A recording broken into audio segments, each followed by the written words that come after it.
The Perfect Score Laboratory. This is a true story that happened at a technical high school in Jalisco, Mexico.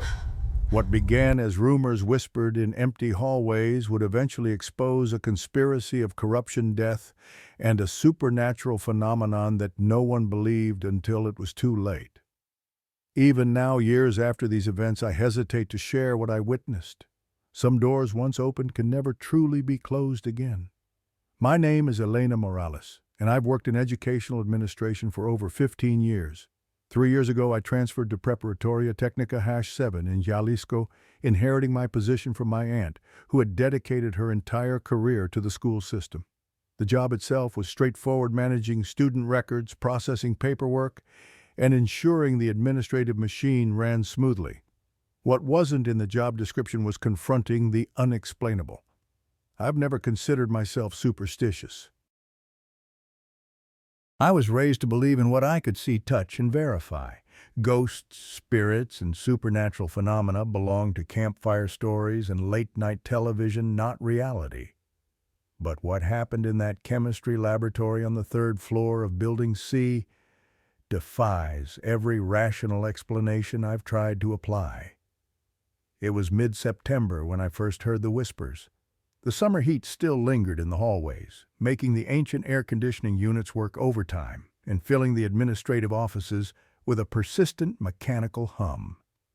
I was organizing files in the main office when I overheard 2 maintenance workers discussing their cleaning schedule. "I'm not cleaning Lab 305 alone," said the older man Sergio as he leaned on his mop.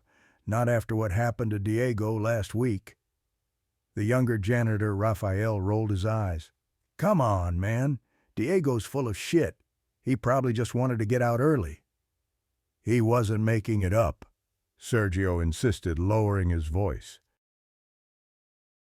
"He said all the water faucets turned on at once by themselves, and he felt—" Their conversation abruptly ended when they noticed me listening. They nodded awkwardly in my direction before continuing their rounds, leaving me curious about what exactly happened to Diego in Laboratory 305. Later that afternoon, I asked Mariana, the receptionist who'd been at the school for over 20 years, about the laboratory. Her usual friendly expression faltered. "Why are you asking about that place?" she said, glancing around to ensure we were alone. "I overheard Sergio and Rafael talking about it," I explained. "Something about faucets turning on by themselves." Mariana sighed, her fingers nervously adjusting the stack of papers on her desk. "That lab has a history. Some say it's haunted." "Haunted?" I couldn't help but smile. "By what?" "Not what. Who?" Her voice dropped to a whisper. 5 students died in that laboratory in 2003. A terrible accident, gas leak. Yes. I felt my smile fade. Student deaths weren't something to take lightly, but I still didn't understand the connection to supposedly haunted faucets. "What does that have to do with—" "If you really want to know more," Mariana interrupted, "talk to Miguel. He was the security guard on duty that day." Miguel Sanchez was a fixture at the school, a tall, weathered man in his 60s who patrolled the grounds with a slight limp and perpetually watchful eyes. Students respected him, teachers trusted him, and he seemed to know every corner of the campus like the back of his hand. I found him that evening during his rounds, checking classroom doors as the last of the sunset painted the hallways in deep orange. "Mariana said you might tell me about Laboratory 305 inches, I said after exchanging pleasantries. Miguel's expression darkened. "Why do you want to know about that?" "I'm curious. The maintenance staff seems afraid of it." He studied me for a moment, then gestured toward a nearby bench. "Sit down, Elena. This isn't a short story." The wooden bench creaked under our weight as Miguel collected his thoughts. The school had gone quiet, with only distant sounds of the evening janitorial staff and the occasional car passing outside. The hallway lights flickered slightly, casting shifting shadows across Miguel's face. "I was here when it happened," he began, his voice gravelly with age and memory. "May 12th, 2003. The school had undergone renovations the year before, new classrooms, updated laboratories, modern facilities. Everyone was proud, especially Director Ramírez. He'd secured special funding for the project and personally overseen the renovations. Miguel paused, his eyes distant. What we didn't know then was that Ramírez had hired his brother's construction company for the work. They cut corners everywhere they could, pocketing the difference. The gas lines in the chemistry lab weren't properly installed, the connections were faulty, the safety valves inadequate. "I'm guessing that didn't end well," I said quietly. It was a Monday morning. Dr. Alejandro Cruz was giving a theoretical exam to his advanced chemistry class. 20 students, all seniors, all with bright futures ahead of them. Miguel's voice cracked slightly. The gas had been leaking slowly for weeks, building up in that room. No one noticed because the ventilation system, also improperly installed, wasn't circulating the air correctly. I felt a chill despite the lingering warmth of the day. The students at the back of the room closest to where the gas was most concentrated started showing symptoms first: headaches, dizziness. Then Maria Gonzalez collapsed. By the time Dr. Cruz realized what was happening, it was chaos. He ordered everyone out and called for help, but Miguel shook his head. 5 students didn't make it. They were gone before the ambulances arrived. "That's terrible," I whispered, genuinely moved by the tragedy. "Carlos Mendoza, Lucia Fernandez, Diego Alvarez, Maria Gonzalez, and Antonio Reyes," he recited, as if their names were a prayer he'd memorized. 5 of our brightest stars. Carlos had been accepted to medical school. Lucia had a full scholarship waiting for her. Diego wrote poetry that won national awards. Maria dreamed of becoming a research scientist. Antonio had soccer scouts from professional teams watching him. Miguel fell silent, his gaze fixed on the tiled floor. The hallway lights flickered again, longer this time, plunging us momentarily into darkness before sputtering back to life. The investigation revealed everything: the corruption, the shortcuts, the negligence. Ramírez and his brother were charged, but with our justice system, he made a dismissive gesture. Suspended sentences, small fines, nothing that could bring those kids back. "And the laboratory," I prompted. "Closed for months. When it reopened, it had been completely renovated, inspected, certified safe. But things were different." "Different how?" Miguel leaned closer. "At first, students reported smelling gas. Every time the school would shut down the lab, bring in technicians, but they never found any leaks. Then the maintenance staff started experiencing things: faucets turning on by themselves, chairs moving, cold spots in the room. Most refused to clean in there alone." I wanted to dismiss these as classic ghost story tropes, but Miguel's earnest expression held no hint of embellishment. "But the strangest thing," he continued, "was what happened with test scores." This caught my attention. Test scores. About 3 months after the lab reopened, a chemistry teacher gave a midterm exam in that room. When she graded the tests, every student had scored 100%. Perfect answers, even from students who had been struggling all semester. Maybe they cheated," I suggested. "That's what everyone thought." So the teacher prepared a new, harder exam and administered it the following week with extra monitoring.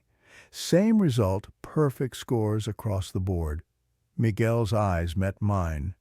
This happened again and again, with different teachers, different classes, different exams. If a test was given in Laboratory 305, every student aced it. No exceptions.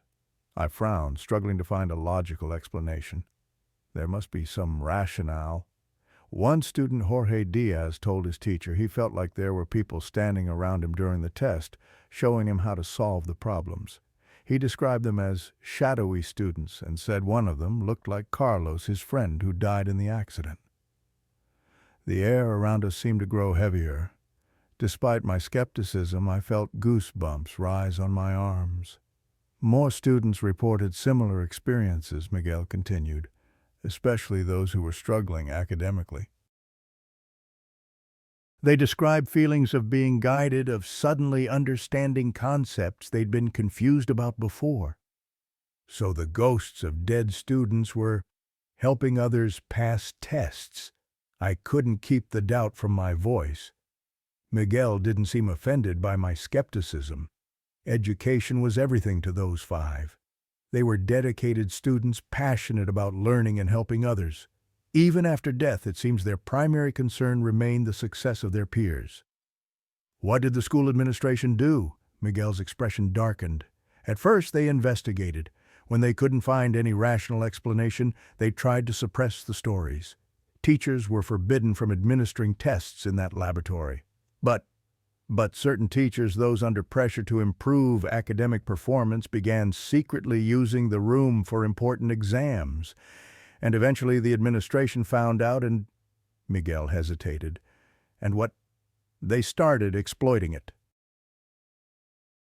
When state standardized tests came around, they would coincidentally schedule them in Laboratory 305. The school's test scores skyrocketed.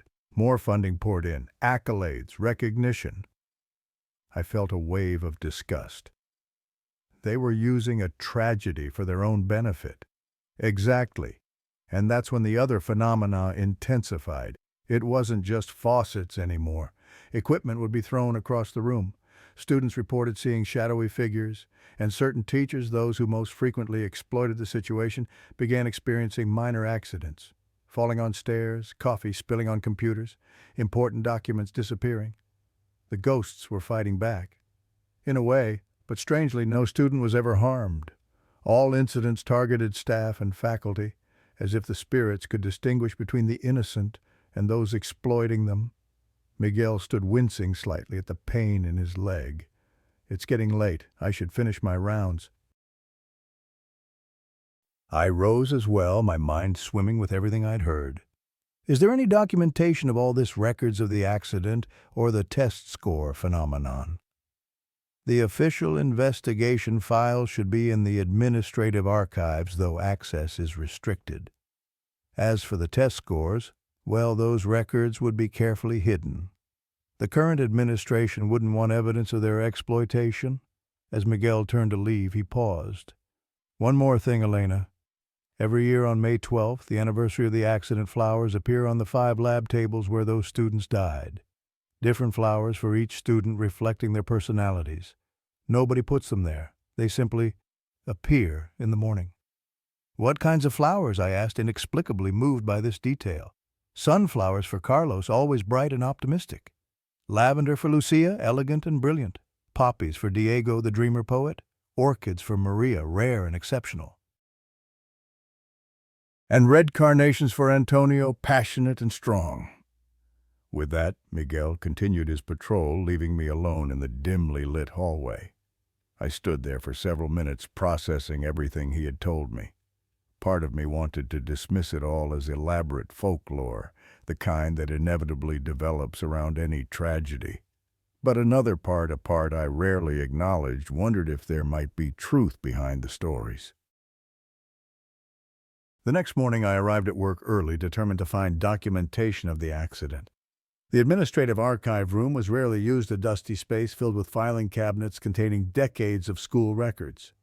Using my access key, I slipped inside and began searching through the cabinets marked Incidents, 2000 to 2005. After 20 minutes of searching, I found a thick folder labeled Laboratory Incident 2003. My hands trembled slightly as I opened it. The official investigation confirmed everything Miguel had told me, but with more disturbing details. The gas lines had been installed with substandard materials, and critical safety valves were missing entirely. Construcciones Ramírez, owned by the director's brother, had falsified inspection certificates and substituted cheaper materials throughout the renovation project. I found the transcript of Dr. Cruz's statement. I noticed something was wrong when Antonio started coughing and Lucia complained of a headache. I thought it might be the heat. Then Maria suddenly collapsed from her chair. When I reached her, I realized she wasn't breathing. Diego and Carlos also began seizing. I shouted for everyone to evacuate and called emergency services, but it was too late for the 5 students at the back. Reading those words, I felt nauseated. But what really shocked me were the interviews with surviving students.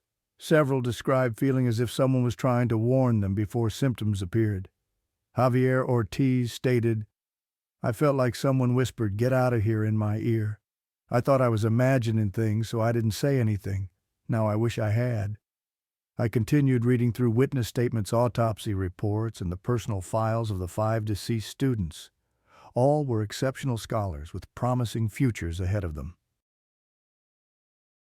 The final report confirmed that after the investigation, Ramírez and the construction company were charged with negligent homicide but received suspended sentences and minimal financial penalties. As I closed the folder, I noticed another file tucked at the back of the cabinet, unlabeled except for a small handwritten note. 305. Test results confidential. Curious, I pulled it out and opened it. Inside were test score analyses spanning from 2003 to the present, comparing results of exams administered in Laboratory 305 versus other locations. The pattern was undeniable. 100% pass rates with perfect or near-perfect scores when tests were given in 305 compared to normal bell curve distributions elsewhere. More disturbingly, I found memos between administrators discussing how to leverage the 305 advantage for important assessments, particularly state-standardized tests that affected school funding and rankings. One memo from the current director, Dr.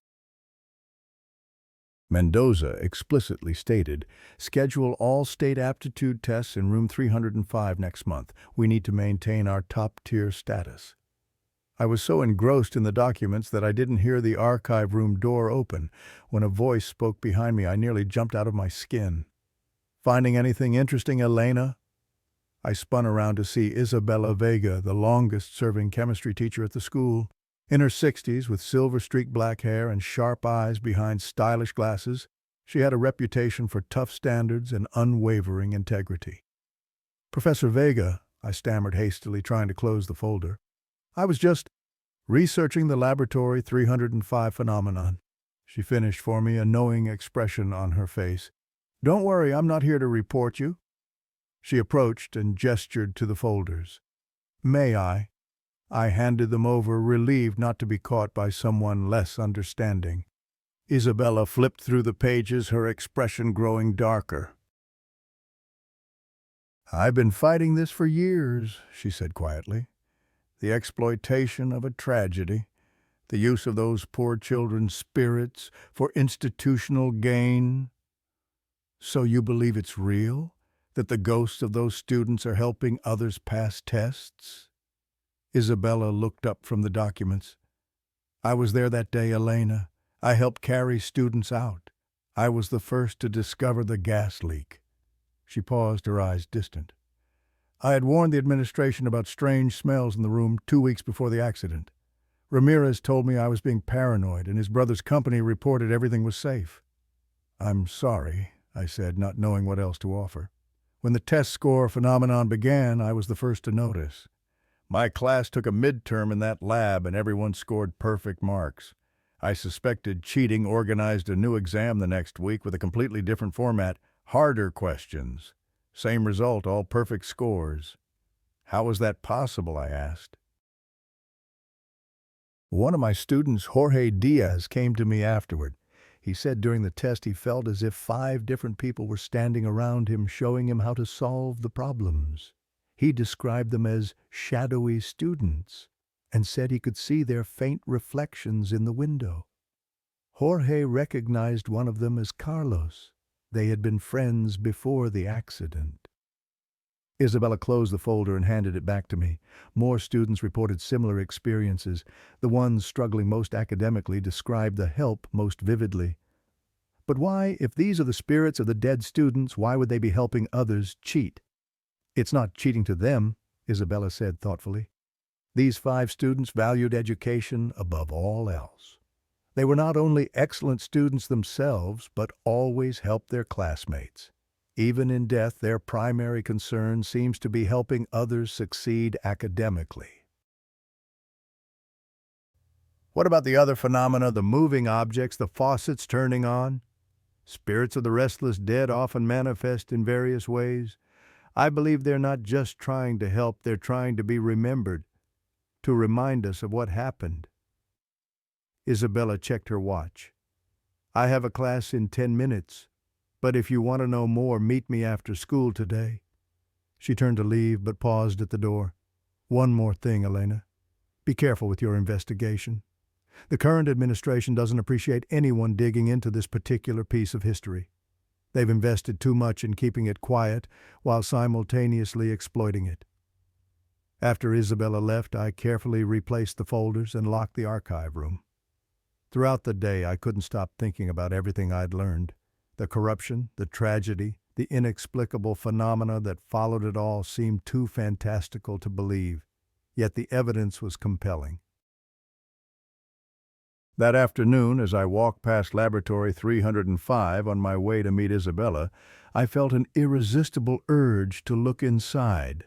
The room was empty, the day's classes long finished. Sunlight streamed through large windows, illuminating rows of lab tables equipped with sinks, gas nozzles, and various scientific instruments. I stepped inside, immediately struck by how normal it appeared. Clean, well-maintained, modern, no hint of the tragedy that had occurred here, or the strange phenomena that supposedly followed. The air felt slightly cooler than the hallway, but that could easily be attributed to efficient air conditioning. As I walked between the lab tables, I tried to imagine the 5 students who had died here, young people with dreams and potential, their lives cut short by greed and negligence.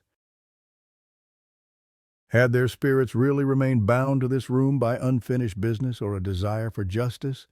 I reached the back of the laboratory where, according to the reports, the 5 students had been seated.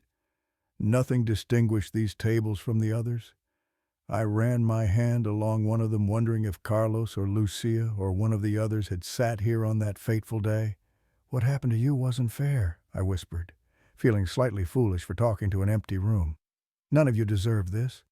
The air around me seemed to shift, growing noticeably colder.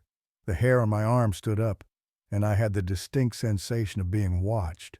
I spun around, expecting to see someone in the doorway, but the laboratory remained empty. Then, without warning, every water faucet in the room turned on simultaneously. The sudden rush of water made me gasp, my heart racing. I stood frozen, watching as 20 faucets poured water into sinks throughout the laboratory. "Hello?" I called out, my voice trembling slightly. "Is someone there?" No response came, but the temperature continued to drop until I could see my breath misting in front of me. The overhead lights flickered, casting the room in alternating brightness and shadow. Then I heard a whisper so faint I almost missed it beneath the sound of running water. "Help us! Justice!" I backed toward the door, unable to tear my eyes away from the eerily synchronized faucets. As my hand found the doorknob, the lights went out completely, plunging the laboratory into darkness, broken only by the fading sunlight through the windows. And in that dimness I saw them 5 faint luminous silhouettes standing at the back lab tables. 3 male, 2 female, all in school uniforms, all watching me with expressions I couldn't quite make out. I flung the door open and rushed into the hallway, my heart pounding in my chest. The door slammed shut behind me with such force that it echoed down the empty corridor. I leaned against the opposite wall, trying to catch my breath and make sense of what I'd just experienced. Had I really seen ghosts, or was my mind saturated with the stories I'd heard and documents I'd read playing tricks on me? Was there a rational explanation for simultaneous faucet activation and sudden temperature drops? As I stood there trembling, I realized that regardless of what I believed, I was now irrevocably involved in something beyond my understanding.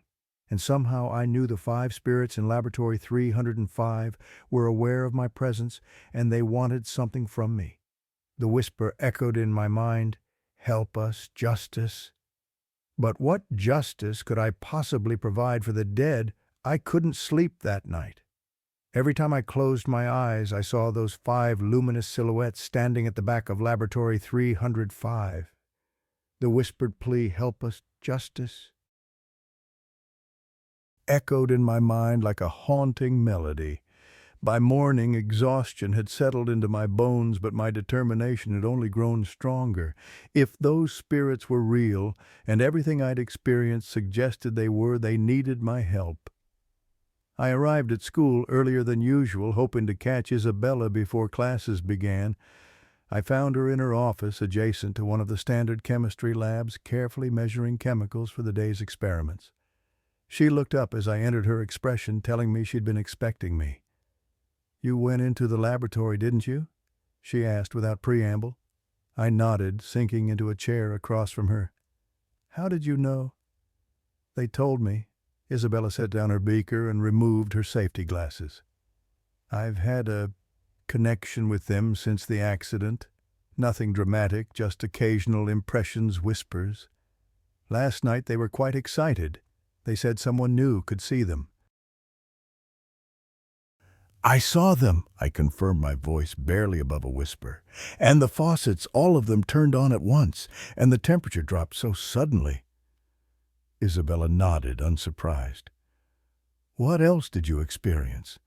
"They spoke to me. Just 2 words. Help us. Justice." Isabella's eyes lit with interest. "They've never spoken so clearly to anyone else, as far as I know. They must sense something in you, Elena. A willingness to help, perhaps, or maybe a skill set they need." "Administrative paperwork skills aren't exactly ghost hunting qualifications," I said with a nervous laugh. "But access to records, the ability to navigate bureaucracy, those might be exactly what they need." Isabella glanced at her watch. "Students will be arriving soon.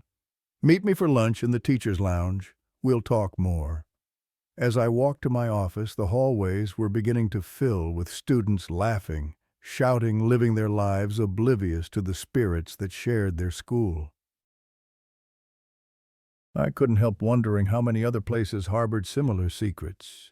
How many tragedies left behind echoes that most people never perceived. My morning passed in a blur of paperwork and meetings, but my mind remained fixed on Laboratory 305. During a brief break, I used the school's database to look up more information about the current administration. Director Felipe Gutiérrez had taken over leadership 5 years ago after the previous director retired. His official biography praised his innovative leadership and commitment to academic excellence, noting that under his guidance the school had risen to become one of the top-performing institutions in the state.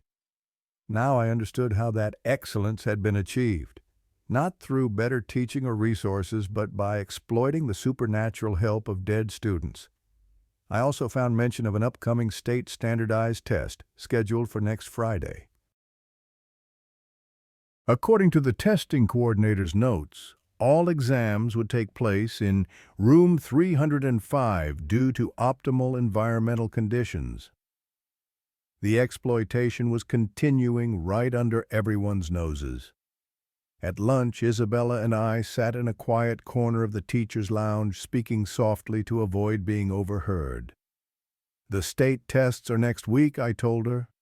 "In room 305, of course." Isabella's mouth tightened. "Of course, Gutierrez is obsessed with maintaining the school's ranking. The funding that comes with top performance has allowed him to renovate his office twice and purchase a new car." "Can't we just expose what's happening?" I asked. "With what evidence, perfect test scores, we'd be laughed out of any serious conversation. And if we mention ghosts," she shook her head, "we'd destroy our professional reputations and accomplish nothing." "Then what can we do?" Isabella leaned closer. "I've been trying for years to help those spirits find peace. I've conducted research into similar phenomena, consulted with spiritual advisors, even performed small rituals in the lab when no one was around. Nothing has worked." "What do you think they want? What kind of justice are they seeking?" "I'm not entirely sure," Isabella admitted. "The people responsible for their deaths were punished, however, inadequately. The lab has been made safe. Their families receive compensation. But something still binds them here." "Maybe it's the exploitation," I suggested. "Maybe they don't mind helping students learn, but they resent being used to artificially inflate the school's reputation and funding." Isabella nodded thoughtfully. "That's certainly possible. They were ethical young people in life. I can imagine them being offended by the corruption of their gift." "I think I need to communicate with them directly," I said, surprising myself with my boldness. Really talk to them, not just hear whispers. Isabella looked alarmed. That could be dangerous, Elena. Spirits, even benevolent ones, operate by different rules than we do. Prolonged contact could affect you in ways we don't understand. Do you have a better idea? After a long pause, Isabella sighed. No. But if you're determined to do this, you shouldn't go alone. I'll go with you. We arranged to meet at Laboratory 305 after school hours. Isabella would bring what she called spiritual safeguards items from various traditions meant to protect against negative energies. I wasn't sure I believed in such things, but given what I'd already experienced, I wasn't about to reject any potential protection. The afternoon dragged endlessly. Every time I checked the clock, barely minutes had passed. By the time the final bell rang, my nerves were stretched to breaking point. Part of me wanted to call the whole thing off, to retreat to the comfortable rationality of my previous life. But the memory of those 5 young spirits trapped by circumstances beyond their control kept me resolved. At 5:30, most of the school had emptied. A few teachers remained in their classrooms grading papers, and the janitorial staff had begun their evening rounds. Isabella and I met in the hallway outside Laboratory 305, both of us visibly tense. "Are you sure about this?" Isabella asked, giving me one last chance to back out. I nodded, trying to project more confidence than I felt. "Let's do it." Isabella unlocked the lab door with her faculty key. The room was bathed in the golden light of the setting sun streaming through the western windows. Everything looked ordinary: clean lab tables, organized equipment, the faint smell of disinfectant. It was hard to imagine that 5 students had died here, or that their spirits still lingered. Isabella set her bag on the teacher's desk and began removing items: white candles, a small bundle of dried herbs, a bottle of what looked like water, and several small stones. "Holy water from the cathedral," she explained, noticing my gaze on the bottle. "The herbs are sage. Many traditions use it for purification. The stones are obsidian for protection." She arranged the candles at the 4 corners of the room and lit them, then sprinkled the holy water in a circle around us. The ritual seemed an odd mixture of Catholicism and indigenous practices, but Isabella performed each step with solemn reverence. "Now what?" I asked when she had finished. "Now we try to communicate." Isabella gestured toward the back of the laboratory. "Let's sit at their tables." We moved to the 5 lab stations where Javier, Sofia, Mateo, Isabel, and Emilio had died. The air already felt cooler here, though whether that was supernatural or just my imagination, I couldn't tell. "Javier, Sofia, Mateo, Isabel, Emilio," Isabella called softly. "We wish to speak with you. We want to help you find peace." Nothing happened for several long moments. The laboratory remained quiet except for the distant sounds of a vacuum cleaner somewhere down the hall. Then the temperature plummeted. My breath fogged in front of me and goosebumps erupted across my skin.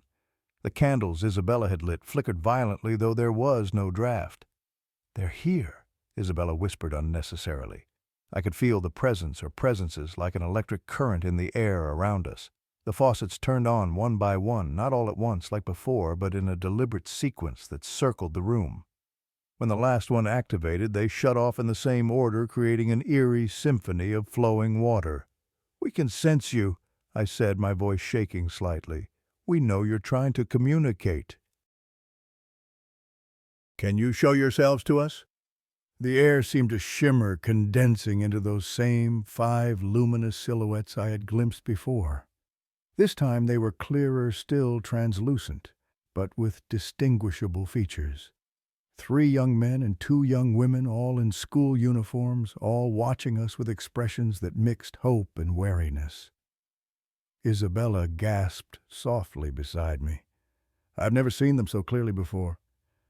The tallest of the figures, a young man with a serious expression that couldn't quite hide a certain kindness in his eyes, stepped forward. When he spoke, his voice seemed to come from everywhere and nowhere at once. "Why are you here?" he asked. I swallowed hard. "You asked for help, for justice. We want to understand what that means." The 5 spirits exchanged glances, communicating silently. Then the tall one, who I somehow knew was Javier, spoke again. "We are trapped here, bound to this room where our lives were taken." "But you help students," Isabella said. "You give them perfect scores on tests." A female spirit with long hair and intelligent eyes, Sophia, I presumed, moved closer. "We were students. We still are in a way. Helping others learn brings us joy. But being used brings us pain," added another male spirit, Mateo, with a poet's thoughtful gaze. "Our gift has become a tool for corruption." "What kind of justice do you seek?" I asked. "The people responsible for your deaths were punished by the law." "Inadequately," said the second female spirit, Isabel, her voice sharp with indignation. "And our stories were buried. Our deaths became a footnote while the exploitation continues." "We want to be remembered," said the final spirit, athletic-looking Emilio, with passionate intensity. "Not as victims or tools, but as students with dreams that deserve to live." "And we want the exploitation to end," Javier added. "Our desire to help should not be used for institutional gain." Before I could respond, the laboratory door burst open. Director Gutierrez stood in the doorway, his face contorted with anger. Behind him loomed 2 security guards I didn't recognize. "What is going on here?" he demanded, eyes darting between us and the candles Isabella had arranged. The spirits vanished instantly, though the unnatural cold lingered. The faucets, which had been silent, suddenly turned on full blast, spraying water with such force that it splashed over the edges of the sinks. Gutierrez flinched but quickly recovered his composure. "Professor Vega, Miss Morales, this is highly inappropriate. Conducting some kind of seance in a school laboratory. I could have you both dismissed for this." Isabella rose to her feet, dignity intact despite the bizarre situation. "We were conducting a spiritual cleansing, Director. Many staff members have reported feeling uncomfortable in this room." "Superstitious nonsense," he snapped, through his eyes nervously tracked the still-running faucets. He gestured to one of the security guards. "Turn those off." The guard moved to comply, but as he approached the nearest sink, the stream of water abruptly redirected itself, spraying him directly in the face. He jumped back with a startled curse. Gutierrez's face paled. "Some kind of malfunction. This lab needs maintenance." He straightened his tie, trying to regain authority. "Both of you my office, now." "I don't think that's necessary, Director," I said, surprising myself with my boldness. "We were just leaving." "This is not a request, Miss Morales. It's an order." As we followed Gutierrez from the laboratory, I felt a sudden chill on my shoulder like a hand made of cold air. A whisper brushed against my ear. "Be careful. He knows." In the director's office, Gutierrez didn't invite us to sit. He paced behind his desk, occasionally glancing at the expensive artwork and awards that decorated the walls, fruits of the school's artificially elevated status. "I've heard disturbing rumors," he began, "that you've been asking questions about the 2003 laboratory accident and reviewing confidential files." So someone had reported my archive room visit. Perhaps the same person who had informed Gutierrez about our presence in Laboratory 305 this evening. "The accident is historical record," I replied evenly, "and as the administrative coordinator I have access to those files." "Not without proper authorization," he countered. "Those records are sealed for legal reasons." "What about the test score records?" Isabella asked pointedly. "The ones documenting the perfect scores in room 305, are those sealed for legal reasons, too?" Gutierrez's expression hardened. "I don't know what you're implying, Professor Vega, but I suggest you consider your position carefully. You're approaching retirement age. It would be a shame to lose your pension over inappropriate behavior." The threat hung in the air like a toxic cloud. Isabella's face remained impassive, but I saw her hands clench slightly at her sides. "We're not implying anything," I said, stepping in. "We're stating facts. Laboratory 305 has a documented history of anomalous test results, and instead of investigating why the administration has exploited it, scheduling important assessments there to artificially inflate the school's performance metrics? Gutierrez's face flushed with anger. You have no evidence of that. Actually, we do, I bluffed, thinking of the confidential file I'd found. And copies have been secured outside the school. This was a lie, but from the flicker of panic in Gutierrez's eyes, it had hit its mark. Whatever you think you know, he said, voice lowered to a menacing tone, I strongly advise you to drop this matter. Some doors should remain closed, Miss Morales, for everyone's safety. Are you threatening us? Isabella asked, her voice steady, despite the tension. Gutierrez forced a thin smile. I'm giving you professional advice. Focus on your jobs and forget about room 305. Whatever strange ideas you've developed about that laboratory, ghosts helping students pass tests, would sound delusional to anyone outside this room. He was right about that, at least. Without experiencing it firsthand, who would believe us? You're dismissed, he said finally. But consider this an official warning. Any further unauthorized investigations or occult activities will result in immediate disciplinary action. We left his office in silence, waiting until we were a safe distance away before speaking. He's scared, Isabella murmured. He knows something's happening in that lab, but he's too invested in the benefits to care about the ethical implications. What do we do now? I asked. He'll be watching us closely. We need to be more careful, she acknowledged. But we can't abandon them, Elena. You heard what they want to be remembered properly and to end the exploitation. But how do we accomplish that without losing our jobs or sounding completely insane to anyone who might help? Isabella considered this as we walked toward the parking lot. We need evidence that others will believe. Something that doesn't require them to accept the existence of ghosts, but still exposes the corruption. The test score patterns, I suggested. If we could document how statistically impossible they are, Gutierrez would claim it's excellent teaching or a particularly strong cohort of students. Isabella interrupted. We need something more concrete. As we reached our cars, Isabella turned to me with a serious expression. I think we need to go back to the lab tonight after everyone has left. There's something I want to try. My stomach tightened with apprehension. Tonight, isn't that too risky after Gutierrez's warning? That's why it has to be later when no one else is here. Can you return at midnight? The security guard on night duty is Ernesto. He's sympathetic to our cause and will let us in. Every instinct told me this was dangerous, but I found myself nodding. Midnight. I spent the intervening hours at home, too anxious to eat or rest. I researched similar hauntings online, finding countless stories of spirits bound to places of traumatic death. Some sources suggested that unfinished business, a desire for justice, or lack of proper remembrance could prevent souls from moving on. At 11:45 p.m., I parked a block away from the school and walked the rest of the distance. The campus was eerily silent, most windows dark, except for the security lights that cast long shadows across the courtyards. As promised, Ernesto was waiting at a side entrance. Professor Vega explained, he said in a hushed voice. I've known about them for years. My nephew was in their class. He survived because he sat near the front.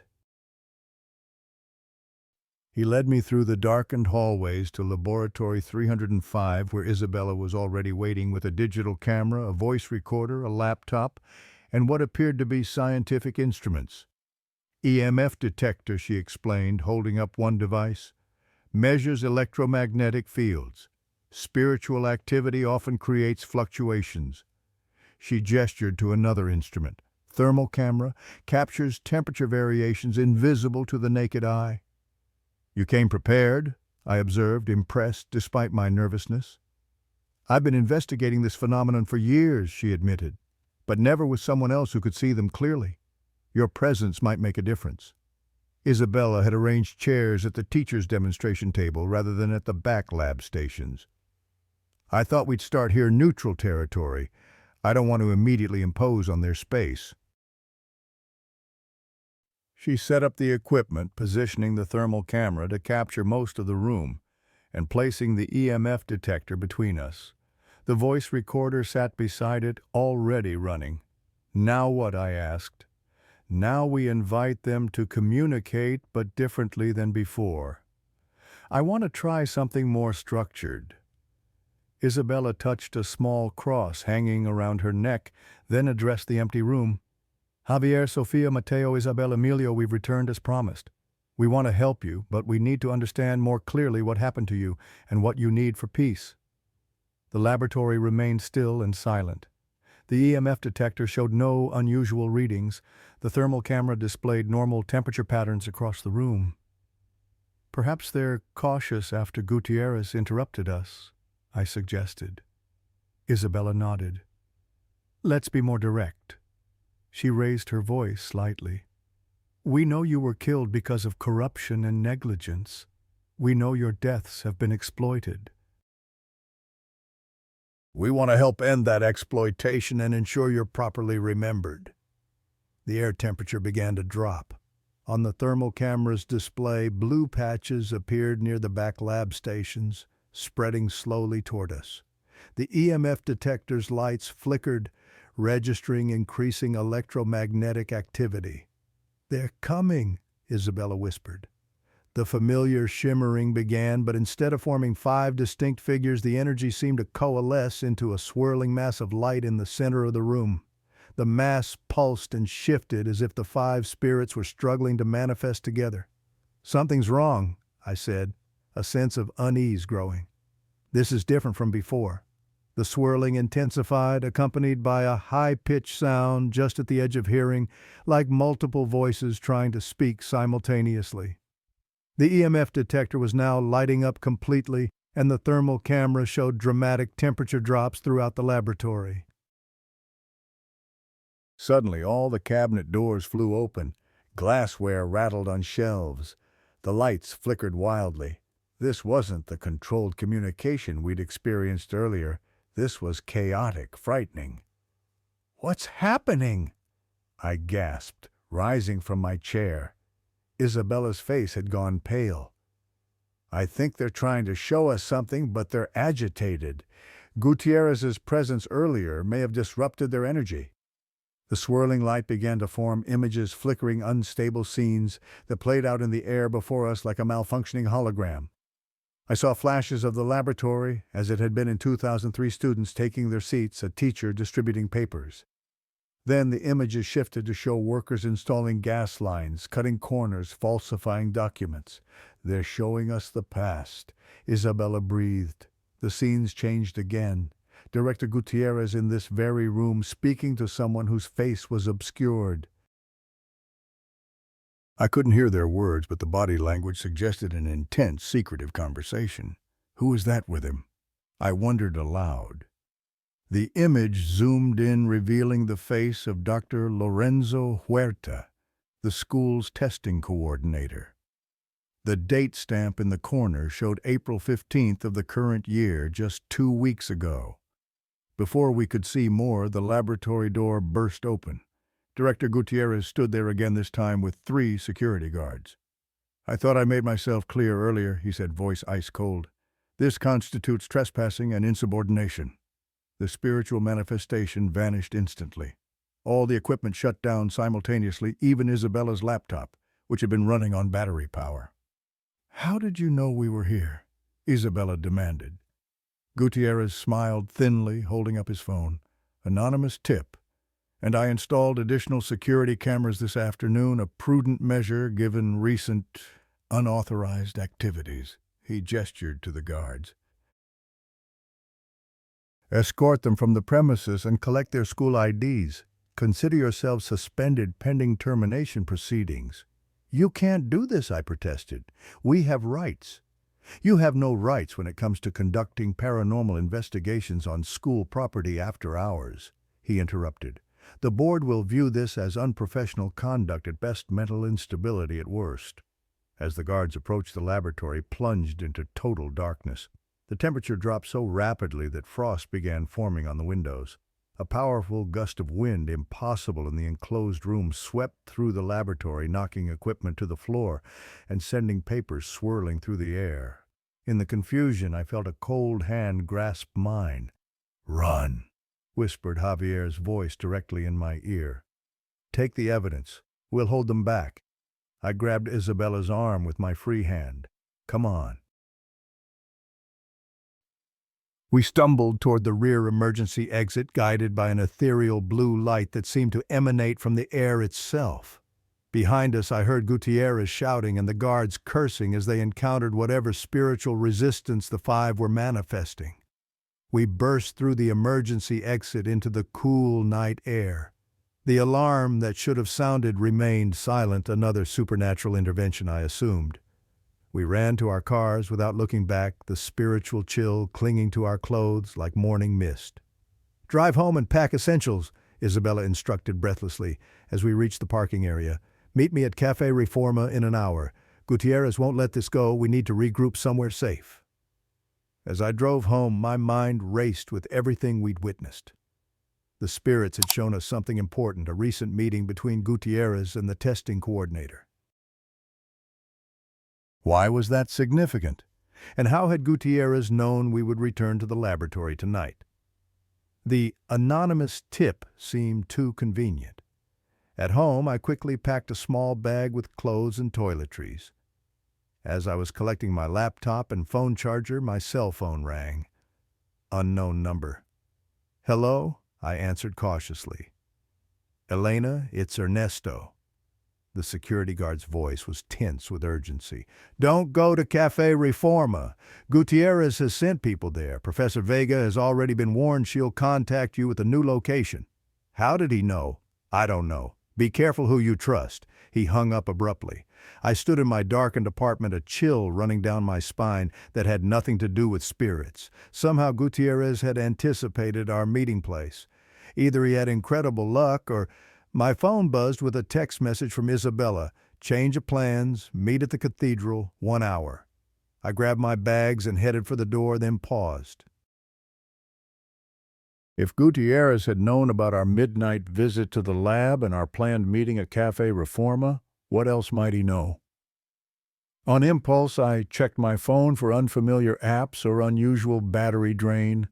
Nothing obvious appeared, but I wasn't an expert in surveillance technology. Better safe than sorry, I removed the battery and left the phone on my kitchen table. I could buy a burner phone if needed. As I stepped into the hallway, I noticed a man I didn't recognize standing near the building's entrance, ostensibly checking his phone. He glanced up as I appeared, his gaze lingering a moment too long. Security guard police. Someone else Gutierrez had enlisted. I retreated back into my apartment, heart pounding. The five spirits had warned me that Gutierrez was dangerous, but I hadn't anticipated how quickly or aggressively he would move to silence us. I was trapped in my own home, being watched with no way to warn Isabella. And somewhere across the city, 5 restless spirits were still bound to Laboratory 305, still seeking the justice and remembrance they deserved. Whatever Gutierrez was hiding, it was clearly worth more than just artificially inflated test scores. And now I was caught in the middle of a conspiracy that bridged both the world of the living and the realm of the dead. I stared at my apartment door, mind racing. The man watching the building entrance had cut off my most obvious escape route, but I couldn't stay here. Isabella was waiting at the cathedral, possibly walking into another trap if Gutierrez had anticipated this backup meeting place too. I needed to warn her, but without my phone, options were limited. My apartment was on the 3rd floor with a small balcony overlooking an inner courtyard. Not an ideal exit, but perhaps my only choice. I grabbed my bag, slipped out onto the balcony, and assessed the situation. The adjacent building was not close enough to jump, but there was a drainage pipe that ran down the wall about 4 feet to my right. It looked sturdy enough, though. The prospect of testing it with my weight sent a surge of fear through me. "You have to do this, Elena," I muttered to myself. "Lives depend on it." Taking a deep breath, I swung one leg over the balcony railing, then the other. Clinging to the railing with white knuckles, I stretched my right foot toward the drainage pipe. My toe brushed against it, not close enough. I would need to lunge. Gathering my courage, I counted silently. 1, 2, 3, I pushed off from my balcony, hands outstretched toward the pipe. For one heart-stopping moment, I was suspended in air gravity, not yet claiming its due. Then my hands closed around the cold metal pipe. It groaned under the sudden weight, but held firm. Hand over hand, I descended, wincing as the rough metal bit into my palms. My business attire was hardly suited for urban climbing, and I silently thanked myself for wearing pants instead of a skirt today. When my feet finally touched the ground, my arms burned and my hands were raw, but I had made it. The courtyard connected to a service alley that thankfully exited on the opposite side of the building from my watcher. I hurried through shadows, hyper-aware of every sound, every movement. The cathedral was 15 blocks away, too far to walk quickly, but taking a taxi seemed risky.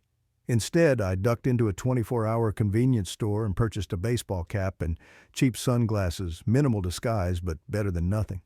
"Can I use your phone?" I asked the clerk, a sleepy-eyed young man who barely looked up from his textbook. "My battery died and I need to call a friend." He slid his phone across the counter without comment. I dialed Isabella's number from memory, praying she would answer an unknown call. "Hello?" Her voice was tense with caution. "It's Elena," I said quickly. "Don't go to the cathedral. They're watching my apartment. I think Gutierrez is tracking us somehow." "Where are you now?" "Convenience store on Calle Hidalgo. I'm not sure where to go." Isabella was silent for a moment. "Take the next bus to Plaza Juarez. Near the fountain is a man selling newspapers. Tell him you're looking for yesterday's edition about the missing teacher. He'll help you. Don't use phones again. They might be monitoring cellular networks." The line went dead. I returned the phone with thanks and purchased a bus ticket from a machine outside the store. 10 minutes later, I was aboard the nearly empty night bus, slouched in a rear seat cap pulled low over my face. Plaza Juarez was deserted at this hour except for a few late-night revelers, and as Isabella had indicated, an old man with a small newsstand near the fountain. His weathered face showed no reaction when I approached and recited the phrase Isabella had given me. "Follow me," he said simply, folding his newspaper and securing his stand with a padlock. He led me through winding streets to a small, unmarked door in an ancient-looking building. 3 knocks, a pause, then 2 more, and the door opened to reveal Isabella.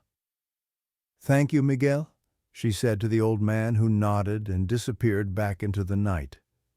Inside was a small but well-appointed apartment, its walls lined with books on history science, and I noted with surprise paranormal phenomena. A younger man rose from a desk in the corner, extending his hand. "Dr. Raul Orozco," he introduced himself, "professor of parapsychology at the National University." "Parapsychology," I repeated, unable to keep the skepticism from my voice despite everything I'd witnessed. "The scientific study of paranormal claims," he explained with a gentle smile that suggested he was accustomed to such reactions. "Isabella and I have been colleagues for many years. She's been consulting with me about Laboratory 305 since the phenomena began." Isabella gestured for me to sit. "Raul has been documenting similar cases throughout Mexico. The spirits of those who died unjustly often remain bound to the place of their death, especially when corruption was involved, which is depressingly common in our country's history," Dr. Orozco added, adjusting his glasses. "But the case at your school is unique in several ways. The benevolent nature of the haunting helping students rather than causing harm is particularly unusual." "Though that's changed recently," Isabella pointed out. "The spirits have become more aggressive, particularly toward authority figures like Gutierrez." "Because they're being exploited," I said, remembering their words. "They want to help students learn, but they resent being used for institutional gain." Dr. Orozco nodded. "Precisely." "And based on what Isabella has told me about your experiences, they seem to have chosen you as their advocate, for lack of a better term." "But why me? I've only been at the school for 3 years." I didn't even know them. Perhaps because you approached them with respect and genuine concern, Isabella suggested. Or perhaps they sensed your access to administrative records tools they need to achieve justice. Dr. Orozco cleared his throat. Speaking of records, did you manage to save any of the evidence we gathered tonight? I patted my bag. The memory card from Isabella's camera and the voice recorder. I grabbed them when the spirits told us to run. Excellent, he said, taking the devices I offered. Let's see what we captured. He connected the memory card to his laptop while Isabella prepared coffee. The thermal camera had recorded remarkable footage, clear blue silhouettes of 5 distinct figures, temperature anomalies that defied conventional explanation. The EMF readings showed massive spikes during the manifestation. Extraordinary, Dr. Orozco murmured. Some of the clearest paranormal evidence I've ever seen. But will it be enough to convince others? Gutierrez would just claim it was manipulated footage, I said dejectedly. What about the voice recordings? Isabella asked, returning with 3 steaming mugs. Dr. Orozco connected the device and played back the audio. Through static and background noise, faint voices emerged. Was not an accident. Knew the risk. More deaths than reported. Documents hidden. We listened intently, straining to make out words amid the distortion. Can you enhance it? Isabella asked. Dr. Orozco nodded, typing commands that filtered the audio. With each adjustment, the voices became clearer, until finally we could make out a coherent statement. The gas leak was deliberate. Insurance money. 8 students died, not 5. Bodies removed before authorities arrived. Documents in Ramírez's old house, Calle Orquídeas, 27, hidden behind the portrait in the study. The 3 of us stared at each other in stunned silence. Deliberate, I finally whispered. They're saying it wasn't negligence but intentional murder. And a cover-up of additional deaths, Isabella added, her face pale. This changes everything, Dr. Orozco said gravely. If true, we're no longer dealing with exploitation of a tragedy, but with concealment of mass murder. But why? I asked. Insurance money isn't worth committing murder. The school was in financial trouble before the renovation, Isabella recalled. There were rumors that Ramírez had embezzled funds and was facing audit. The insurance payout was substantial enough to replace the stolen money and renovate the school. So he deliberately sabotaged the gas lines, I said, horrified at the implication, knowing students would die. And then removed evidence of additional victims to minimize the investigation, Dr. Orozco concluded. But who were these other 3 students? There's no record of them. Isabella's expression darkened. International students. We had an exchange program with Colombia that year. 3 students who wouldn't be immediately missed if their documentation disappeared. The coffee in my stomach turned to acid. We need to find those documents. If they exist, they would prove the deliberate nature of the sabotage and the cover-up of additional deaths. Calle Orquídeas, 27 inches, Dr. Orozco mused. That's in the old colonial district. Ramírez moved to Spain after his suspended sentence, but his house has been vacant for years. Family disputes over inheritance, if I recall correctly. So the documents might still be there, I said, hope rising. If we could find them, it would give the spirits the justice they seek, Isabella finished, and expose Gutierrez's continued exploitation. But how is Gutierrez connected to the original crime, I wondered. He wasn't at the school then. Dr. Orozco pulled up public records on his computer. Interesting. Before becoming an educator, Felipe Gutiérrez worked for Aseguradora Nacional, the insurance company that paid out for the laboratory accident. The pieces clicked into place. He was involved in processing the fraudulent claim, I realized. He knew about the deliberate sabotage and the additional victims. And when he later became director of the school, he discovered the supernatural test score phenomenon and decided to exploit it, Isabella added. No wonder he's so desperate to silence us. He's not just protecting the school's reputation, he's concealing his complicity in murder. We need those documents, I said firmly. Tonight. Dr. Orozco looked uncertain. Breaking into a private residence, even an abandoned one, is illegal. So is murdering 8 children, Isabella countered sharply. The spirits cannot rest until the truth is known. And Gutierrez won't stop coming after us, I added. Our safety depends on exposing him before he can silence us.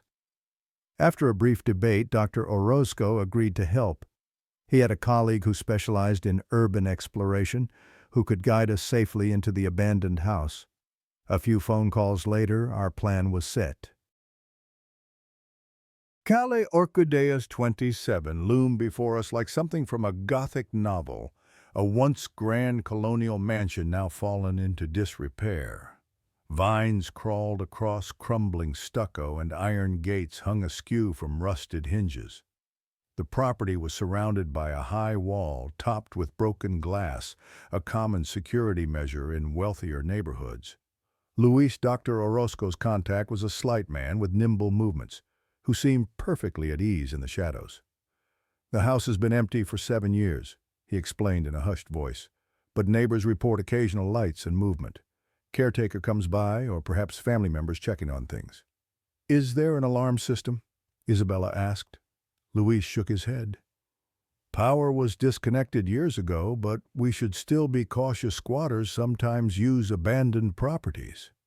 He led us to a section of wall partially obscured by overgrown bougainvillea. This part collapsed during the last earthquake. They patched it poorly. We can enter here. One by one we squeezed through a narrow gap between ancient stones.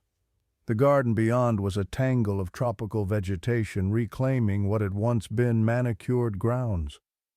Moonlight filtered through palm fronds, casting dappled shadows across our path.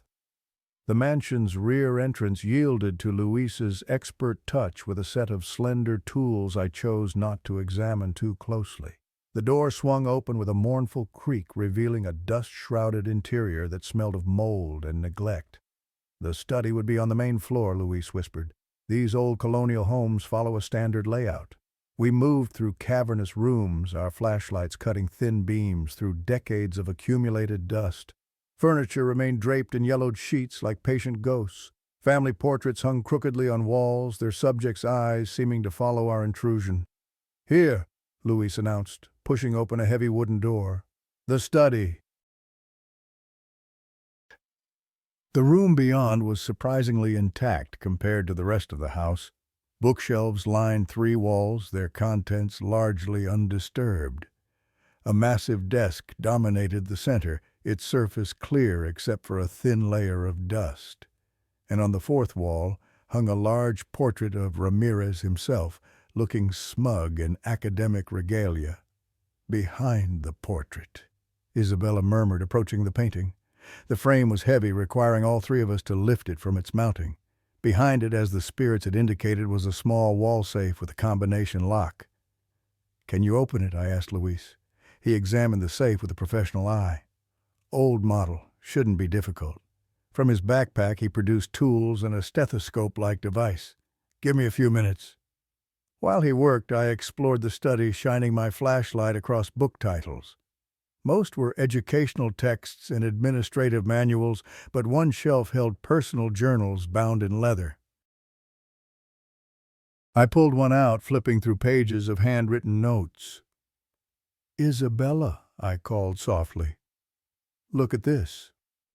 The journal was dated January to June 2003, spanning the months before and after the laboratory accident. I turned to April entries, scanning quickly until a passage caught my eye. Meeting with G from the insurance company today.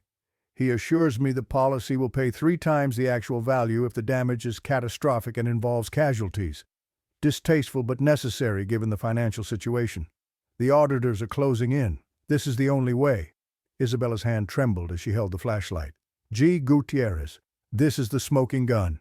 Ramírez was planning the accident with Gutierrez's guidance. I turned to May 13th, the day after the tragedy. It is done, though not as cleanly as planned. 5 local students lost, regrettable but necessary. The Colombian exchange students were an unexpected complication. G arranged for their bodies to be removed before authorities arrived. Their documentation has been destroyed. As far as the world knows, they were never here. The insurance adjuster G himself arrives tomorrow to process our claim. We've got it, I breathed. Proof of premeditated murder and conspiracy. Got it, Luis announced as the safe door swung open. Inside was a manila envelope sealed and labeled simply, Insurance.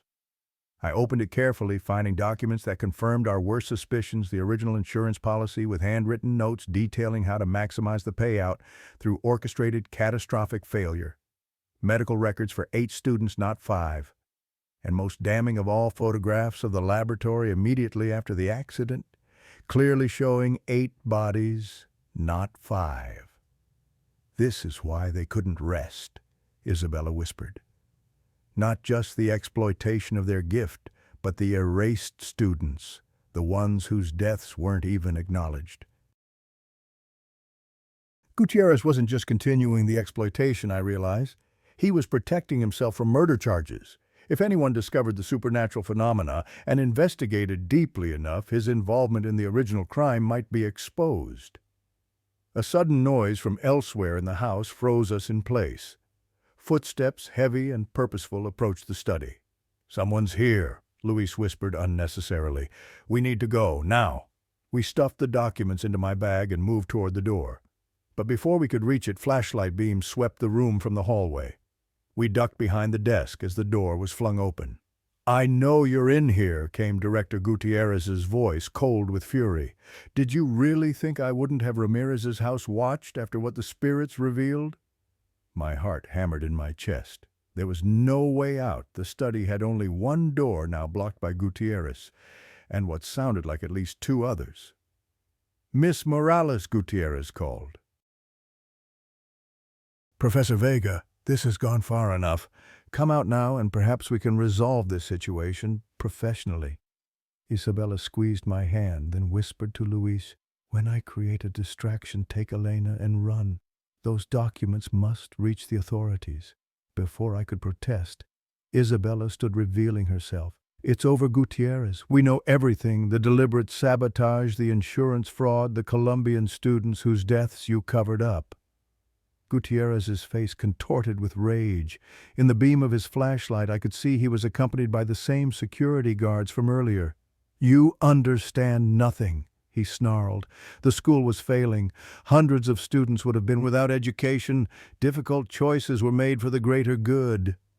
"You murdered children for money," Isabella shot back. "There is no justification." While attention focused on Isabella, Luis tugged me toward a window partially hidden by bookshelves. "Service ladder outside," he whispered. "We can make it to the garden." I hesitated, unwilling to leave Isabella, but the documents in my bag were our only proof. With agonizing reluctance, I followed Luis to the window as Isabella continued her confrontation with Gutierrez. "The spirits will never rest until justice is done," she was saying, as Luis eased the window open. "And now neither will I." Gutierrez laughed a harsh, ugly sound. "Spirits. You think that will convince anyone you'll be dismissed as a mentally unstable old woman. No one will believe your ghost stories without evidence." I slipped through the window onto a precarious metal ladder, Luis following close behind. We had nearly reached the ground when I heard Isabella cry out in pain. Looking up, I saw a security guard restraining her while Gutierrez searched the study.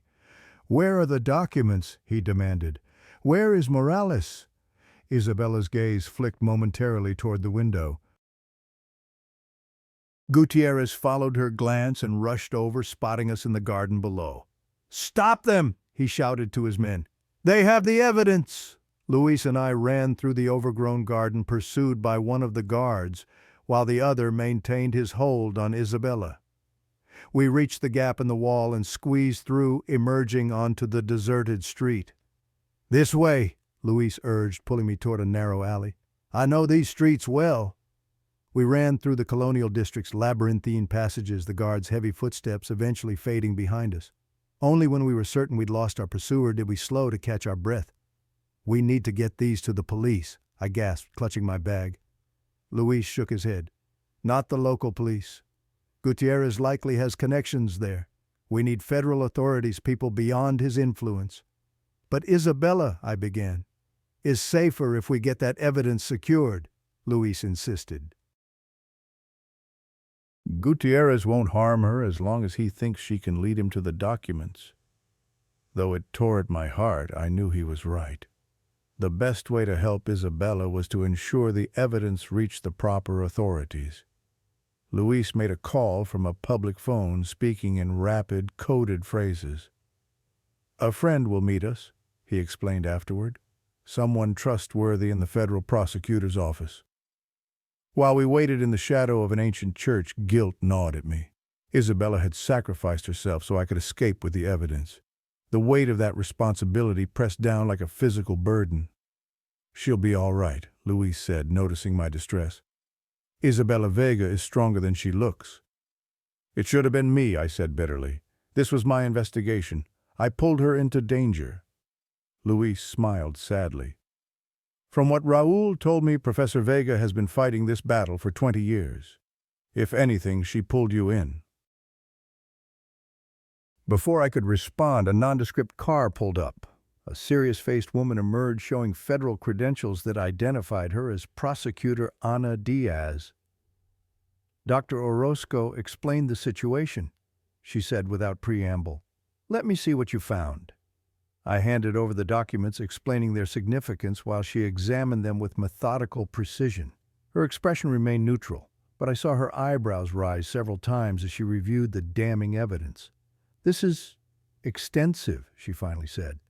"Enough to open a formal investigation into both the original incident and the apparent cover-up.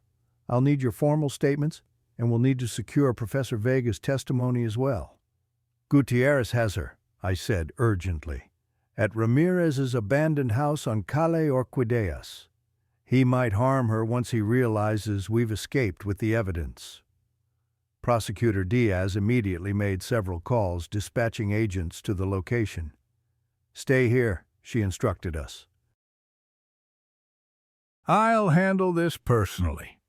As she drove away, Luis placed a reassuring hand on my shoulder. "The federal authorities are beyond Gutierrez's influence.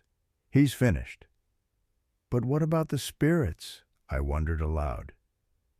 "Will this be enough for them to find peace?" Luis gave me a curious look. "You really believe in them, don't you? Even though you started as a skeptic?" "I've seen too much to deny their existence," I replied, "and I felt their pain, their need for acknowledgement and justice." "Perhaps they need one more thing," Luis suggested. "The 3 Colombian students, their deaths were erased completely. Maybe they need to be remembered, their stories told alongside the others." The insight struck me with its simple truth. Of course, justice wasn't just about punishing the guilty, but about restoring dignity to all the victims. The 3 forgotten students deserved to have their names known, their lives honored. We were contemplating this when Luis's phone rang. After a brief conversation, his expression brightened. "That was Raúl. The federal agents found Isabella. She's safe. Gutierrez and his security team have been detained. They're being taken to federal headquarters for questioning." Relief washed over me like a wave. "Can we see her?" "They're bringing her to Raúl's apartment. We should go there now." Isabella looked exhausted but unharmed when we arrived at Dr. Orozco's apartment. She embraced me tightly. "You did it," she said. "The evidence is safe." "We did it," I corrected her. "But I think there's one more thing we need to do for the spirits to truly rest." I explained my realization about the Colombian students. Isabella nodded in understanding. "Their names were Alejandra Gomez, Javier Herrera, and Mateo Sanchez," she said softly. "I remembered them when I saw the records in the safe. They stayed with host families, had only been at our school for a month. After the accident, the exchange program coordinator was told they had decided to return home early. No one questioned it. "We need to honor them alongside the others," I said firmly. "Make sure their stories are told, their names remembered." "There's more," Dr. Orozco interjected. "While you were gone, I analyzed our recordings from the laboratory more carefully. Listen to this section again." He played an enhanced audio clip we hadn't fully deciphered earlier. "Memorial, not a plaque. Proper remembrance. Tell our stories. Laboratory must become classroom again. Safe place for learning, not for testing, for teaching." Isabella's eyes filled with tears. They don't want the laboratory sealed off or treated as a memorial site. They want it to be a classroom again, a place of genuine learning, not exploitation.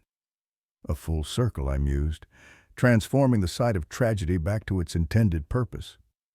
"But with proper acknowledgement of what happened there," Dr. Orozco added, "not hidden away or minimized." Prosecutor Diaz arrived an hour later with news that Gutierrez was in custody and talking desperate to secure a plea deal.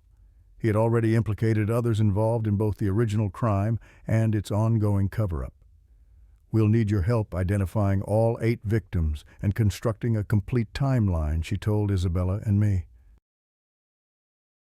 "This case will receive national attention once we go public."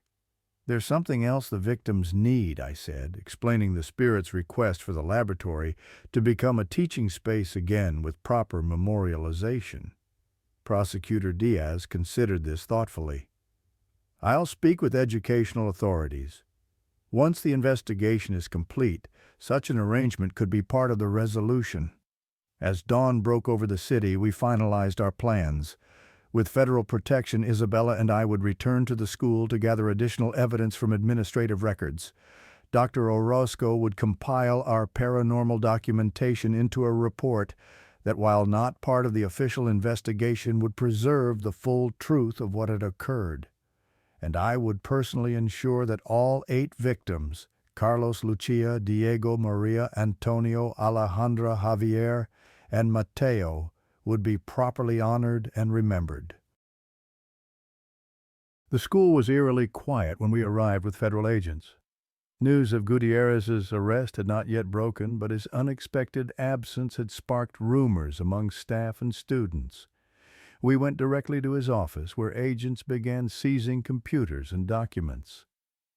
"I need to go to the laboratory," I told Isabella. "I want to tell them what's happening." She nodded in understanding, and a federal agent accompanied us to Laboratory 305. The room appeared ordinary in the morning light, just another school science lab waiting for the day's classes. But I sensed the familiar energy, the subtle drop in temperature that signaled the spirit's presence. "We found the evidence," I said to the seemingly empty room. "Gutierrez has been arrested. The truth about all 8 victims will be known."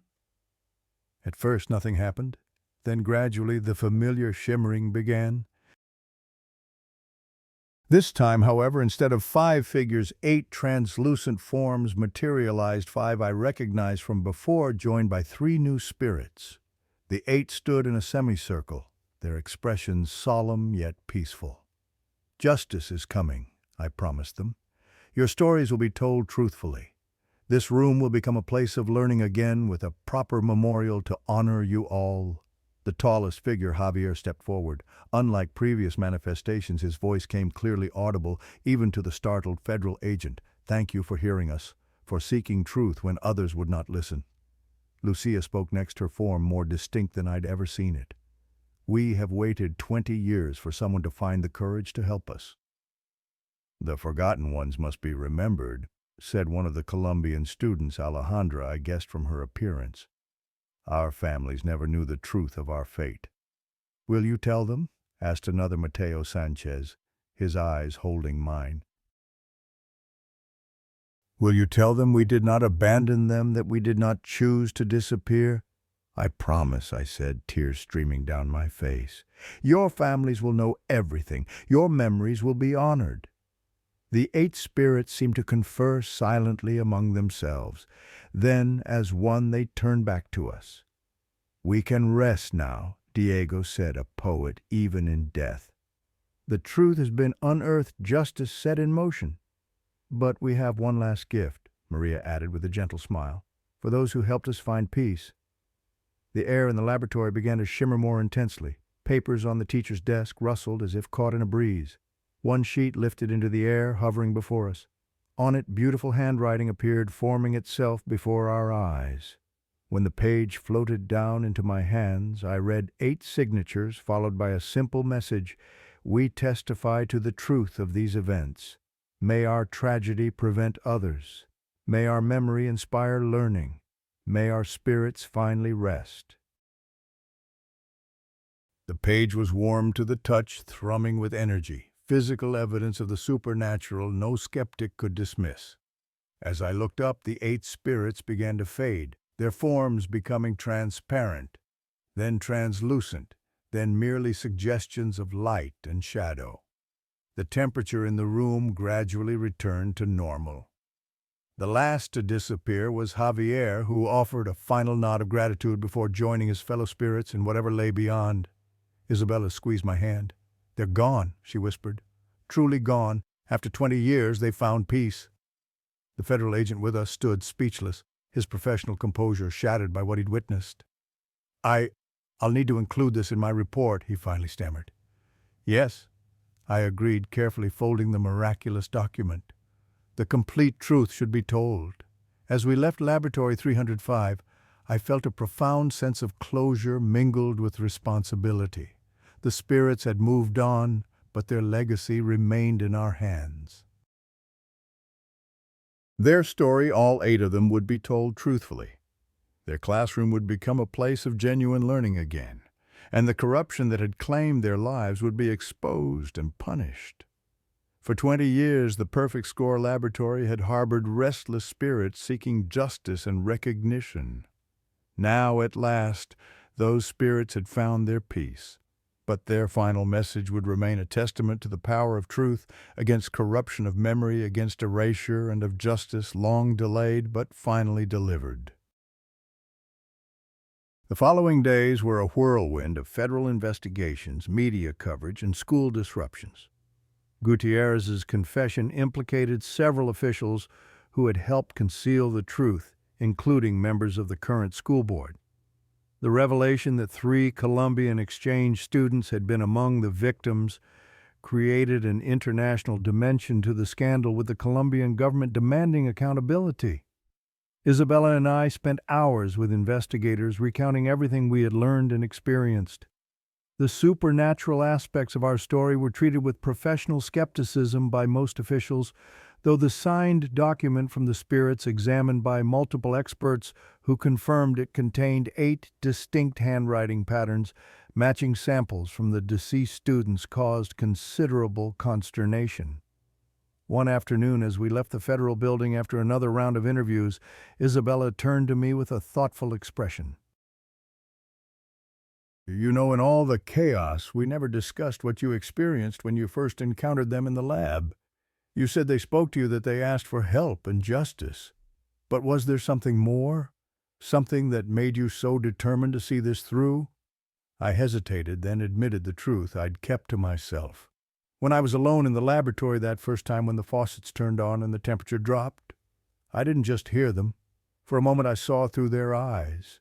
I felt what they experienced that day, the confusion, the panic, the realization that help wouldn't come in time. My voice caught, and I felt their awareness afterward, trapped in that room, watching years pass, seeing their tragedy exploited. 20 years of waiting for someone to hear them. Isabella nodded slowly. "They chose their advocate well. They knew you wouldn't abandon them." "I couldn't," I said simply. "Not after feeling what they felt." She squeezed my hand in understanding. "What will you do now after all this settles?" I hadn't considered my future beyond ensuring justice for the 8 spirits. My administrative career at the school was certainly over. Too much had changed. "I think," I said slowly, "I might study parapsychology. Dr. Orozco mentioned the university has a research department. There are other spirits out there, other injustices hidden behind supernatural manifestations. Someone should listen to their stories too." Isabella smiled warmly. I think you found your calling, Elena, and I know 8 spirits who would approve. As we walked through the plaza, I felt a subtle shift in the air, not the cold presence of ghostly energy, but something lighter, like a gentle breeze carrying the scent of flowers. For just a moment I thought I glimpsed 8 young figures walking alongside us, their forms transparent in the afternoon sunlight. Then they were gone, leaving only the certainty that some connections transcend the boundary between life and death. The Perfect Score Laboratory would soon become a place of learning again, haunted no longer by restless spirits, but honored by the memory of 8 young lives and the truth that had finally set them free.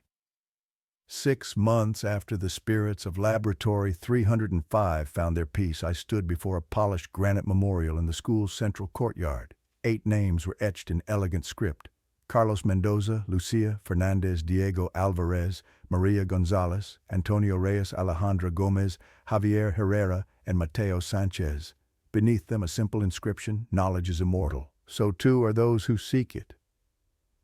The memorial's dedication ceremony had drawn national attention. Government officials, educational leaders, and families of the victims gathered to witness justice finally served. The 3 Colombian families who had spent 20 years believing their children had simply abandoned their studies and disappeared wept openly as the truth was finally revealed. Through video link, they watched as their children's names were honored alongside the 5 Mexican students whose deaths had at least been acknowledged, if not properly investigated. "It's beautiful," said Isabella, joining me at the memorial. She looked rejuvenated despite the intense months of testimony and legal proceedings. The burden of a 20-year battle had lifted from her shoulders. "The laboratory reopens tomorrow," I reminded her. A complete renovation had transformed room 305 into a state-of-the-art teaching space with one wall dedicated to profiles of the 8 students, their achievements, dreams, and the lessons their tragedy had taught us. Former Director Gutierrez had been sentenced to 15 years for his role in the cover-up and subsequent exploitation. Former Director Ramírez, extradited from Spain, faced even more serious charges of premeditated murder. The insurance company had paid substantial settlements to all 8 families, particularly to the Colombian parents who had been denied even the knowledge of their children's fates. "Will you be there for the reopening?" Isabella asked. I nodded. "Dr. Orozco thinks it's important to monitor for any residual spiritual energy, though honestly I don't expect to find any. They've moved on." My life had changed dramatically since that night in Laboratory 305. I had resigned from my administrative position to pursue graduate studies in parapsychology under Dr. Orozco's mentorship. The signed document from the spirits, authenticated by multiple experts as containing handwriting matching all 8 victims, had become central to my research. "Have you decided about the book offer?" Isabella asked as we walked away from the memorial. Several publishers had approached me about writing an account of our experiences. While the supernatural aspects had been downplayed in official reports, journalists had pieced together enough to create sensational headlines. "Ghosts solve their own murders," and "Spirit's testimony leads to arrests." "I'm still considering it," I admitted. "I want to tell their story truthfully, but I'm concerned about sensationalism." "They wanted to be remembered," Isabella reminded me. "A thoughtful book might be the best memorial of all." We parted ways at the school gates, promising to meet at the laboratory reopening the next morning. As I walked home through the warm evening, I reflected on how completely my worldview had changed. 6 months ago, I had been a skeptic who believed only in what I could see and touch. Now I understood that reality encompassed more than physical existence, that consciousness in some form could persist beyond death. My apartment felt empty when I returned. I had moved since that night when Gutierrez's men had watched my building, seeking a fresh start in a neighborhood closer to the university. The new space was smaller but brighter, with large windows overlooking a small park. I had decorated sparingly, except for one wall dedicated to my research photographs news clippings and notes about Laboratory 305 and similar cases Dr. Orozco had shared. I prepared a simple dinner and sat at my desk to review my notes for tomorrow's laboratory reopening. We had developed protocols for measuring any paranormal activity. Temperature sensors, EMF detectors, and audio recording equipment would be discreetly installed throughout the room. Though I doubted we would detect anything, scientific rigor demanded thorough documentation. As I reviewed the floor plan marking equipment placement, I noticed the room temperature drop slightly. A familiar sensation prickled along my spine, the feeling of being watched. My breath caught as I slowly looked up from my papers. Nothing. The apartment remained empty and still. "You're getting paranoid, Elena," I muttered to myself with a nervous laugh. After months of immersion in paranormal research, it was natural to become hypersensitive. I returned to my work, but the nagging sensation persisted. On impulse, I retrieved a digital thermometer from my research equipment and took readings around the apartment. Normal everywhere except near my research wall, where the temperature was 3 degrees cooler than the rest of the room. My heart began to race. "Is someone here?" I asked aloud, feeling slightly foolish. No response came, but a photograph on my desk, a group picture of the 8 students taken from school archives, shifted slightly as if touched by an unseen hand. I approached cautiously, studying the image of 8 young faces full of promise, unaware of their tragic fate. As I reached for the photograph, my fingers brushed across its surface and the world around me dissolved. I was standing in Laboratory 305, but not the renovated version, the old room as it had been 20 years ago. Students in outdated fashions worked at lab tables, while a younger Dr. Cruz supervised. With a jolt of recognition, I realized I was seeing through someone's eyes, experiencing their memories. The perspective shifted from table to table, showing me 8 students, the victims, alive and engaged in their studies. I could feel their personalities, their passions, their connections to each other. The 3 Colombian exchange students chatted excitedly in Spanish-accented English with their Mexican peers, forming friendships that should have lasted years, not weeks. The vision shifted again, showing me a maintenance worker adjusting gas lines after hours, deliberately loosening connections according to a diagram. His face twisted with conflicted emotions, knowing his actions would cause harm but proceeding anyway. Then came the day of the accident. I experienced their confusion as symptoms began, their growing panic as classmates collapsed, their desperate attempts to help each other. Most disturbingly, I felt the moment each consciousness separated from their body, the transition from life to death, followed by the shocking realization that they remained bound to the laboratory. Years compressed into moments as I witnessed their existence as spirits, watching generations of students pass through, discovering they could influence test results, feeling their frustration as administrators began exploiting their abilities. I felt their hope when Isabella first tried to help them, their growing desperation as decades passed without resolution, and finally their recognition when I first entered the laboratory, sensing a potential ally with the skills to uncover the truth. The vision ended as abruptly as it had begun.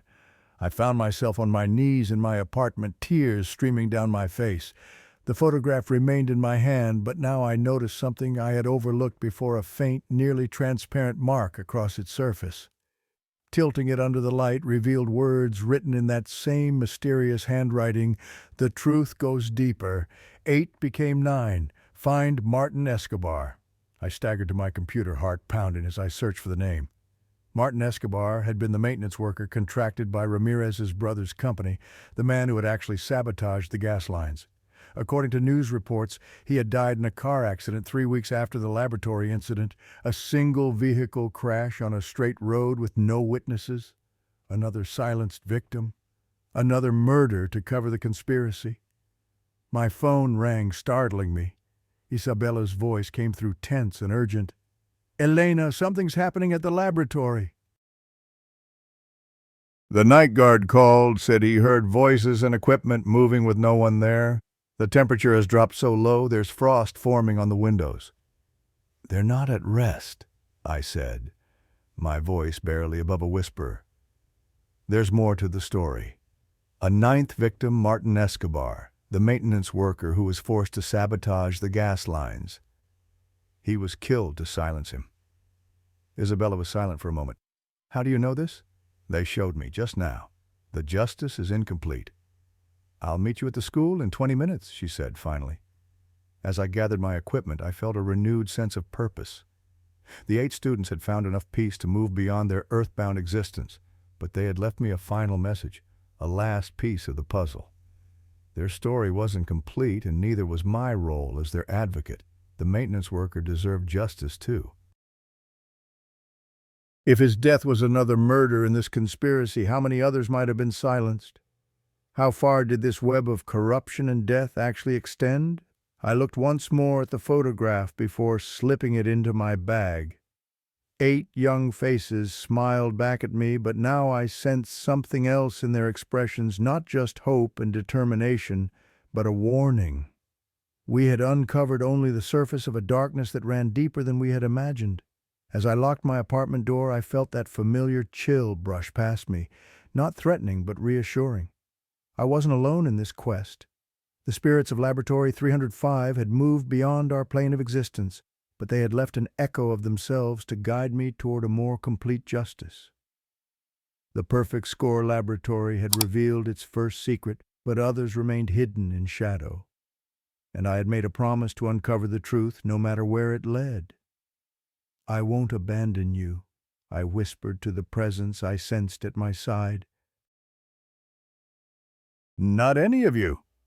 The light in the hallway flickered once in response, acknowledgement, encouragement, and perhaps a warning of the challenges ahead.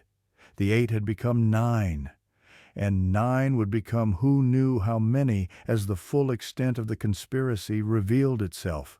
My journey with the spirits was not ending. It was just beginning.